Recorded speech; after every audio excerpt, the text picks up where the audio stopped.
안녕하세요. 오늘은 정말 미스터리한 사건 하나를 파헤쳐 보려고 합니다.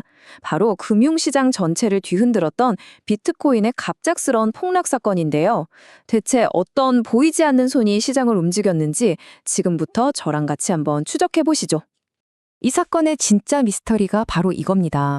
뭐 해킹을 당한 것도 아니고, 갑자기 정부가 규제를 한 것도 아니고, 어떤 나쁜 뉴스도 없었거든요. 그런데 갑자기 가격이 폭락해버리니까 투자자들은 그저 이게 무슨 일이지 하고 어리둥절할 수밖에 없었던 거죠. 그리고 이게 단순히 비트코인 하나만의 문제가 아니었다는 게 더 심각합니다. 기술주, 심지어 안전자산이라고 믿었던 금까지. 그냥 모든 게 동시에 와르르 무너졌어요. 그렇게 단 일주일 만에 전 세계 시장에서 사라진 돈이 무려 3조 달러에 달했습니다. 정말 엄청난 규모죠. 자, 그럼 이 미스터리를 풀기 위해서 우리도 탐정이 한번 되어보죠. 가장 먼저 당시 시장 분석가들이 지목했던 유력한 용의자들부터 한번 살펴보겠습니다. 당시 시장이 지목했던 용의자들은 크게 네 가지였습니다. AI 주식이 너무 거품 아니냐는 공포감, 그리고 갑자기 나타난 매파적인 연준 의장 후보, 또 금이랑 은 가격이 갑자기 뚝 떨어지고 중동 분위기도 심상치 않았고요. 다들 그럴듯한 이유처럼 보였죠. 근데 말이죠. 여기에는 아주 결정적인 구멍이 하나 있습니다. 이런 것들이 시장에 불안감을 준 건 맞아요. 하지만 주식시장에서 생긴 문제가 대체 어떻게 비트코인을 팔게 만들었는지 그 직접적인 연결고리, 그러니까 그 메커니즘을 설명하지는 못하는 거예요. 뭔가 우리가 놓치고 있는 다른 게 있었다는 뜻이죠. 자, 지금부터가 진짜입니다. 이 모든 개별적인 사건들을 하나로 쫙 껴버리는 그동안 아무도 몰랐던 숨겨진 연결고리를 제가 공개하겠습니다. 시장을 조종한 그 보이지 않는 손의 정체를 말이죠. 그 비밀의 열쇠는 바로 교차마진이라는 전략이었습니다. 이게 뭐냐면요. 쉽게 말해서 하나의 안전 그물만 쳐놓고 그 위에서 주식, 금, 비트코인이라는 세 명의 광대가 동시에 줄타기를 하는 거예요. 한 명이 발을 헛디디면 다른 둘도 같이 위험해지는 그런 구조인 거죠. 자, 여기서 정말 흥미로운 도미노 효과가 나타납니다. 기술주랑 금 가격이 폭락하니까 헤지펀드들이 마진콜, 그러니까 담보금을 더 내라는 요구를 받게 된 거예요. 당장 현금이 필요한데 아시다시피 주말에는 주식이나 금 시장이 문을 닫잖아요. 그럼 어떻게 했을까요? 네, 맞습니다.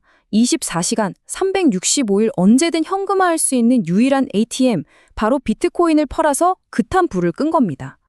그리고 이게 바로 그 빼도 박도 못하는 증거입니다. 왼쪽은 기술주 ETF, 오른쪽은 비트코인 ETF 차트인데요. 보세요.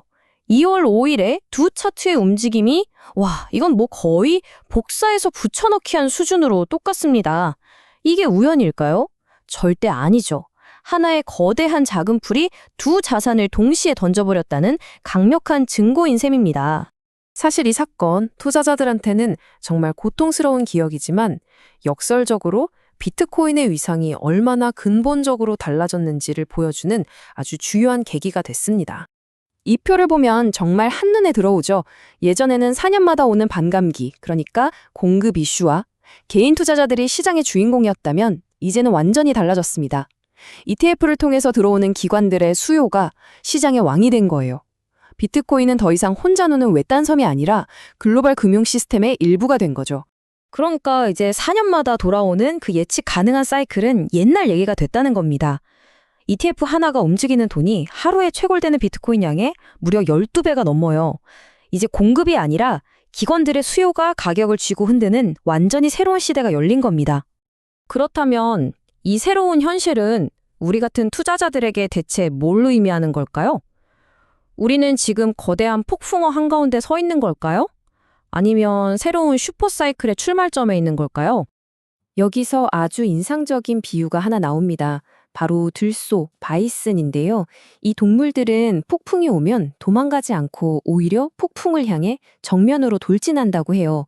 왜냐하면 그게 가장 빨리, 가장 효율적으로 폭풍을 뚫고 나가는 방법이라는 걸 본능적으로 알기 때문이죠. 지금 시장이 우리에게 던지는 질문도 바로 이것과 같습니다. 이 차트를 보면 지금 시장 상황이 정말 극명하게 드러납니다. 자, 왼쪽 빨간 막대 보이시죠? 이건 단기 보유자들이 하루에 무려 4억 2,500만 달러. 우리 돈으로 알가죠? 어마어마한 손실을 보면서까지 공포에 질려 던지고 있다는 뜻이에요. 그런데 반대편 초록색 막대를 한번 보세요. 소위 고래라고 불리는 장기 큰손 투자자들은 바로 이 기회를 틈타서 조용히 7만 개가 넘는 비트코인을 쓸어 담고 있었던 겁니다. 완전히 상반된 움직임이죠. 온체인 데이터를 종합해보면 시장은 단기 투자자들의 항복 단계에 거의 다다른 것으로 보입니다. 하지만 중요한 건 이 거센 폭풍 후 속에서도 장기적인 가치를 믿는 투자자들의 기반은 그 어느 때보다 단단하게 버티고 있다는 사실입니다. 단기적인 공포와 장기적인 믿음이 정면으로 충돌하고 있는 거죠. 마지막으로 이 질문을 한번 던져보고 싶습니다. 우리가 지금 겪고 있는 이 예측 불가능한 변동성. 어쩌면 이건 비트코인이 진짜 성숙한 글로벌 금융자산으로 인정받기 위해 반드시 치러야만 하는 입장료 같은 건 아닐까요? 여러분의 생각은 어떠신가요?